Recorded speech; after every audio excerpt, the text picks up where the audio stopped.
अग्नि महापुराण 93वां अध्याय। वास्तु पूजा विधि। भगवान शिव कहते हैं, स्कंद, तदनंतर प्रासाद को आसूत्रित करके वास्तुमंडल की रचना करे। समतल चौकोर क्षेत्र में 64 कोष्ठ बनावे। कोनों में 2 वंशों का विन्यास करे। विकोणगामिनी 8 रज्जुएं अंकित करे। वे द्विपद और शतपद स्थानों के रूप में विभक्त होंगी। उनमें वास्तुदेवता का पूजन करे, जिसकी विधि इस प्रकार है। कुंचित केशधारी वास्तु पुरुष उत्तान सो रहा है।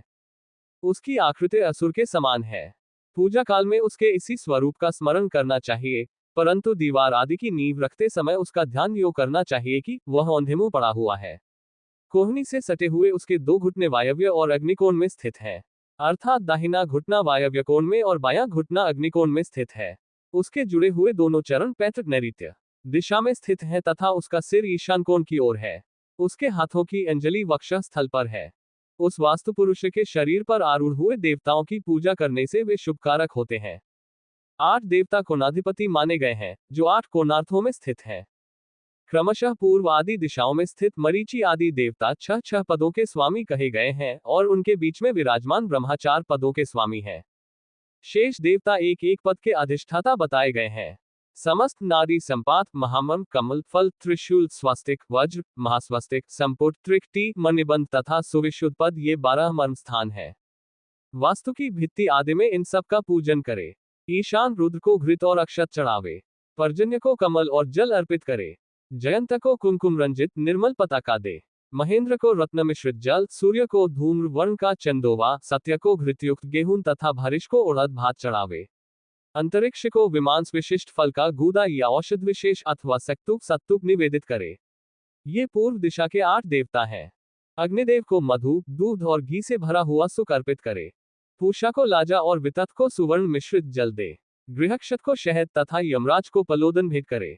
गंधर्वनाथ को गंध, भुंगराज को पक्षी जिह्वा तथा अमृत को यवपर्ण जो के पत्ते चढ़ावे। ये 8 देवता दक्षिण दिशा में पूजित होते हैं।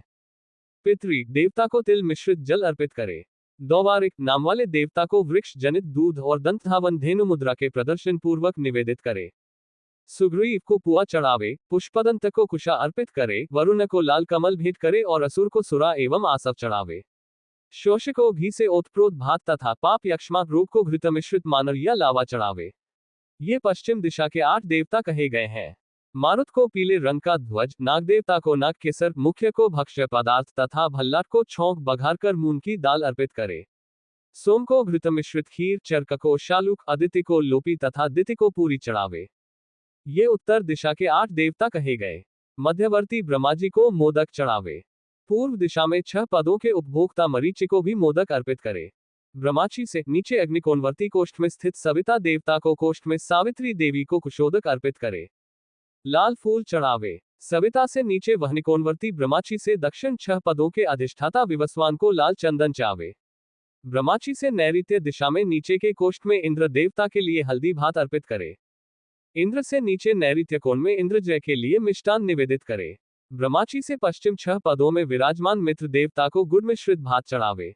वायव्य कोण से नीचे के पद में रुद्र देवता को घृतपक्व अन्न अर्पित करे। रुद्र देवता से नीचे के कोष्ठ में रुद्रदास के लिए आर्द्रमांस औषध विशेष निवेदित करे। तत्पश्चात उत्तरवर्ती 6 पदों के अधिष्ठाता पृथ्वीधर के निमित्त उर्द का बना नैवेद्य चढ़ावे। ईशान कोण के निम्नवर्ती पद में आपकी और उससे भी नीचे के पद में आपवत्स की विधिवत पूजा करके उन्हें क्रमशः दही और खीर अर्पित करे। तत्पश्चात 64 पद वाले वास्तुमंडल में मध्यदेशवर्ती 4 पदों में स्थित ब्रह्माजी को पंचगव्य, अक्षत और घृत सहित चरु निवेदित करे।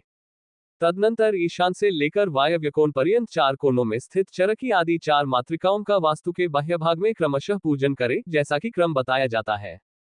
चरकी को सघृत मांस फल का गुदा, विदारी को दही और कमल तथा पूतना को पल, पित्त एवं रुधिर अर्पित करे। पापराक्षसी को अस्थि, हड्डी, मांस, पित्त तथा रक्त चढ़ावे। इसके पश्चात पूर्व दिशा में स्कंद को उड़द भात चढ़ावे।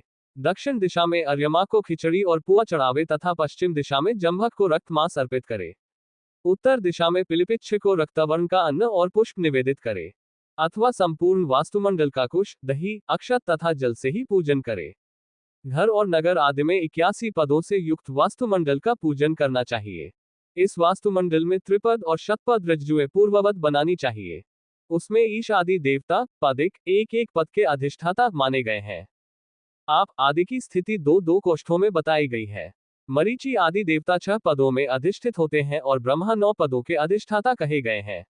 नगर, ग्राम और खेत आदि में शतपथ वास्तु का भी विधान है। उसमें 2 वंश कोणगत होते हैं। वे सदा दुर्जय और दुर्धर कहे गए हैं। देवालय में जैसा न्यास बताया गया है वैसा ही शतपथ वास्तुमंडल में भी विहित है। उसमें स्कंद आदि ग्रह शतपथ 6 पदों के अधिष्ठाता जानने चाहिए। चरखी आदि 5-5 पदों की अधिष्ठात्री कही गई हैं। रज्जु और वंश आदि का उल्लेख पूर्ववत करना चाहिए। देश या राष्ट्र की स्थापना के अवसर पर 3400 पदों का वास्तुमंडल होना चाहिए।